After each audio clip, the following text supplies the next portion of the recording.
5천년 전 라트비아의 어느 마을에서 20대 후반의 건장한 남자가 갑자기 쓰러졌습니다. 겉으로 보기엔 멀쩡했어요. 상처도 없었고 굶주린 것도 아니었죠. 하지만 그의 몸속에선 이미 보이지 않는 살인마가 피를 타고 퍼지고 있었습니다.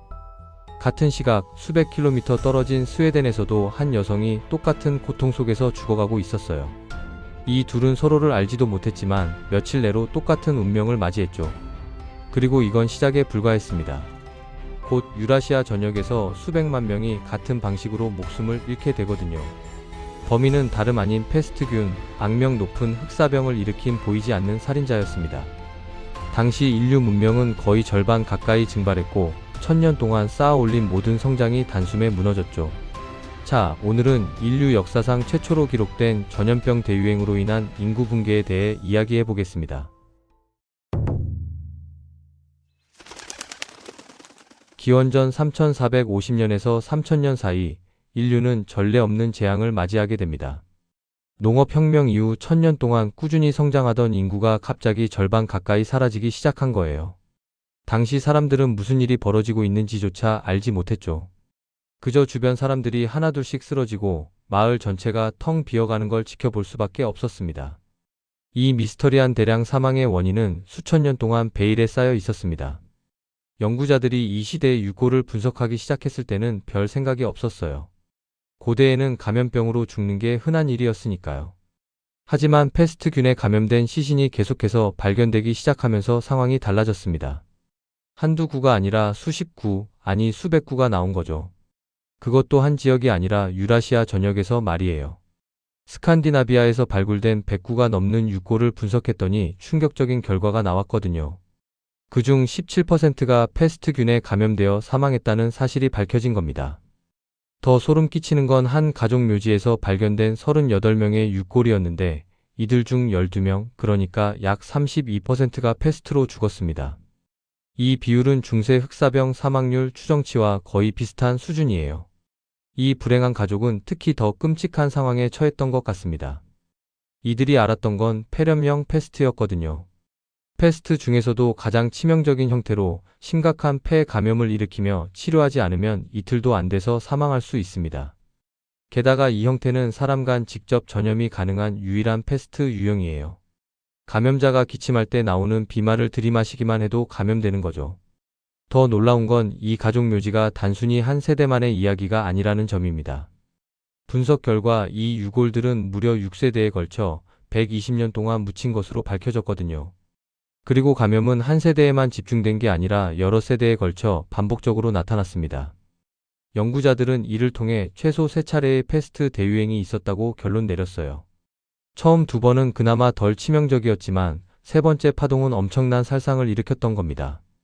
그런데 왜 하필 이 시기에 패스트가 대유행했을까요?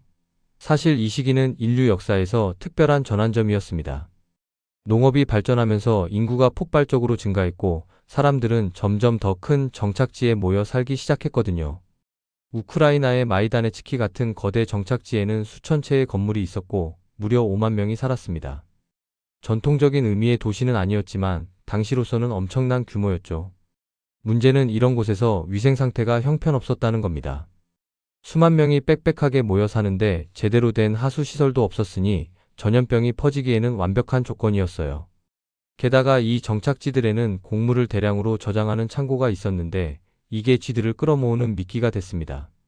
쥐와 쥐에 기생하는 벼룩은 패스트균의 주요 매개체거든요.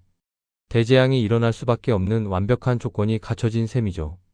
실제로 이 시기에 많은 거대 정착지들이 붕괴했고 어떤 경우에는 건물들이 버려진 채 불에 탔습니다. 사람들이 의도적으로 불을 지른 거예요. 안에 남아있을 병균과 시신을 완전히 태워버리기 위해서였죠. 전염병을 막기 위한 당시로서는 최선의 방법이었던 겁니다. 이런 끔찍한 흔적들이 발견되면서 연구자들은 더 깊이 파고들기 시작했습니다.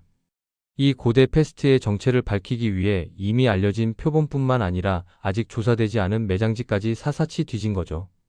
그 결과는 예상보다 훨씬 더 암울했어요. 패스트 감염이 생각했던 것보다 훨씬 더 광범위하게 퍼져 있었던 겁니다. 흥미로운 점은 이 고대 패스트균이 아직 완전히 변이되지 않은 상태였다는 겁니다. 현대 패스트균은 벼룩의 뱃속에서 버틸 수 있어서 쥐를 문 벼룩이 다시 사람을 물 때 전염시키거든요. 그런데 고대 패스트균은 벼룩 뱃속에서 살아남지 못했던 것으로 보입니다. 그렇다면 벼룩 없이 어떻게 이렇게 많은 사람들한테 퍼진 걸까요? 연구자들은 아마도 감염된 사람과의 직접 접촉이나 기침할 때 나오는 침방울을 통해 사람에서 사람으로 직접 퍼졌을 거라고 추정하고 있어요. 자, 이제 이 패스트가 얼마나 파괴적이었는지 숫자로 한번 볼까요? 신석기 세태기라고 불리는 이 시기에 유라시아 전역의 인구가 거의 절반까지 줄어들었습니다. 거의 1000년 동안 쌓아 올린 인구 성장이 단 몇백 년 만에 완전히 사라진 거죠. 추정치에 따르면 약 500만 명이 목숨을 잃었어요. 이게 얼마나 심각한 수치인지 비교해보면 1918년 스페인 독감은 전 세계 인구의 약 2.5%를 죽였고 에이즈는 40년간 약 0.5%를 앗아갔습니다. 하지만 이 신석기 패스트는 당시 인구의 50%를 쓸어버렸으니 비교가 안 되는 수준이었던 겁니다. 그런데 흥미롭게도 모든 연구자가 패스트를 주범으로 지목하는 건 아닙니다. 독일에서 진행된 또 다른 연구에서는 109가 넘는 유골을 분석했는데 감염률이 앞서 말한 17%가 아니라 1.5에서 5% 사이로 훨씬 낮게 나왔거든요. 여전히 높은 수치이긴 하지만 훨씬 덜 암울한 그림을 그리는 셈이죠. 이 연구팀은 패스트만으로는 신석기 말기의 급격한 인구 감소를 완전히 설명할 수 없다고 주장합니다. 아마도 지역에 따라 피해 정도가 크게 달랐을 가능성이 있습니다. 어떤 지역은 완전히 초토화됐지만 다른 지역은 상대적으로 덜한 피해를 입었을 수도 있죠. 또 패스트 외에도 여러 요인이 복합적으로 작용했을 수도 있고요. 실제로 다른 가설들도 제기되고 있습니다. 그중 하나가 공포 가설이에요.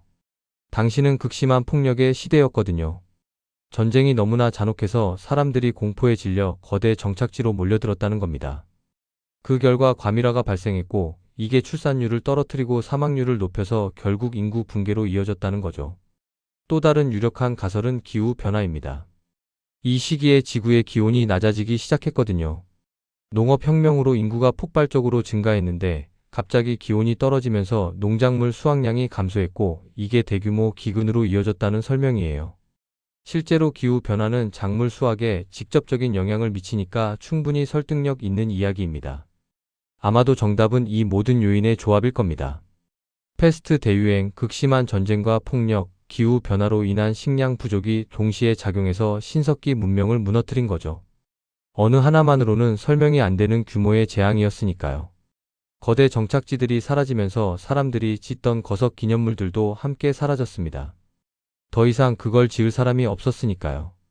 그리고 사람들 자체를 찾기도 어려워졌죠. 적어도 평화롭게 사는 사람들은 말이에요. 이 종말론적 황무지에서는 폭력이 더 만연했던 것 같습니다. 실제로 5000년 전쯤에 집단 매장지가 여러 발견됐는데 거기엔 민간인, 전사한 병사, 그리고 비극적으로 살해된 가족의 시신이 함께 묻혀 있었습니다. 역사를 보면 심각한 보건 위기 동안 범죄와 폭력이 증가하는 게 일반적이에요. 흑사병 때도 그랬고 현대 팬데믹에서도 비슷한 현상이 관찰되니까요. 그 시절에 살았다는 건 정말 악몽 그 자체였을 겁니다. 결국 신석기 쇠퇴기가 무엇 때문에 일어났든 한 가지는 확실합니다. 신석기 시대 말기는 정말 최악이었다는 거죠. 패스트가 주범이든 전쟁과 공포가 원인이든 기후변화가 방아쇠를 당겼든 아니면 이 모든 게 복합적으로 작용했든 당시를 살았던 사람들에게는 말 그대로 지옥이었을 테니까요. 이 대재앙으로부터 회복하는 데는 수천 년이 걸렸고 어떤 지역에서는 인구가 이전 수준으로 돌아가는 데 3000년 이상이 걸렸습니다. 하지만 결국 인류는 살아남았습니다. 5000년 전 그 끔찍한 시대를 견뎌낸 소수의 생존자들, 그들이 바로 우리의 조상이거든요. 인구의 절반이 사라지는 절망 속에서도 포기하지 않았던 사람들 덕분에 우리가 지금 여기 있는 겁니다. 생각해보면 놀라운 일이죠. 다음 영상에서는 더 재밌는 영상으로 찾아뵙겠습니다.